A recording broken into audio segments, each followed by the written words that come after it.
Barakim Habarim, welcome to Messianic Moment Ministry. I'm Stephen Bruck. Hey, you know who you are. Today's the 16th day of May, 2024. Now, sadly, most Christian religions, and there's certainly enough of them, have taught their followers that the Torah is just for Jews and that it's made up of laws and requirements that they, as followers of Jesus, don't have to obey. You know, they seem to totally ignore the fact that Jesus followed the Torah and that the Torah, it's just so much more than only laws and commandments.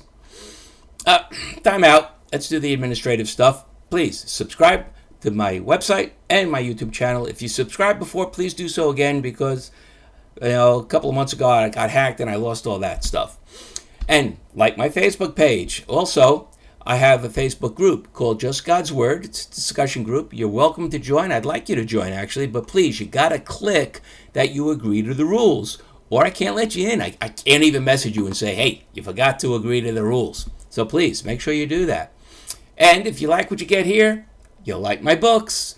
Go to Amazon, put my name in the search field, and you'll see my books there. Or you can just use the links on the website. And I also would ask, please, please, please, please, to share these messages with everyone you know. Let's plant some seeds out there. I appreciate it.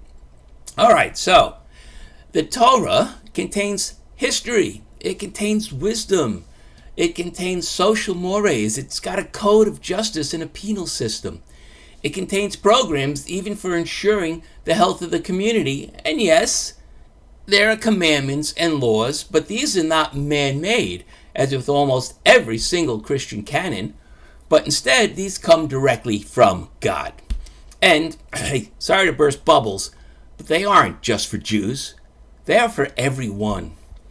If a Christian wants to truly follow in the footsteps of Yeshua, by the way, that's Jesus' real name, doing what he did the way he did it, then they have no option but to follow what is written in the Torah because, well, that's how he worshiped. That's how he lived. The festivals and the holy days he celebrated, and what he taught those who accepted him as their Messiah to do as well. In Genesis 28:14, God tells Abraham that the whole world will be blessed by his descendants. Then later, in Exodus 19:6, God tells Moses that he has chosen the children of Israel, in other words, Abraham's descendants, the Jewish people, to be God's kingdom of priests. And as such, they are to learn the Torah and then bring it to the rest of the world. Duh, that's what a kingdom of priests does.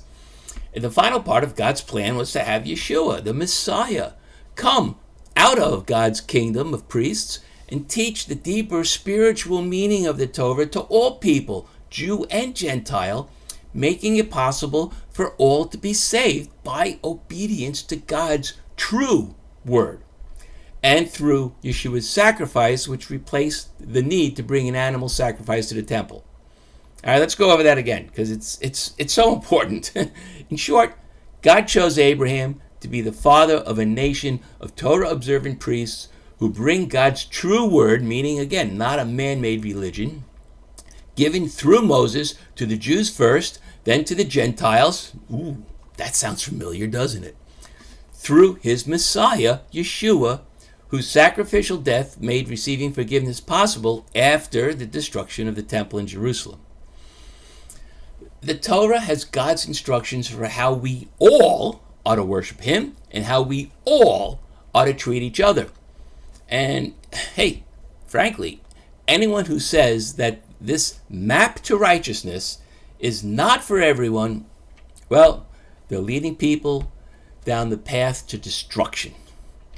If your religion tells you that following the Messiah's teachings means that what God says to do doesn't relate to you, well, I guess their Messiah must be a different one from the one God sent. I mean, really? Would a Messiah sent by God tell people to reject God? Think about that. All right, So that's it for this week. And so I want to say the Hitrot. Whoops, I got to get my cursor there. And wish you also a very early Shabbat Shalom. I missed it.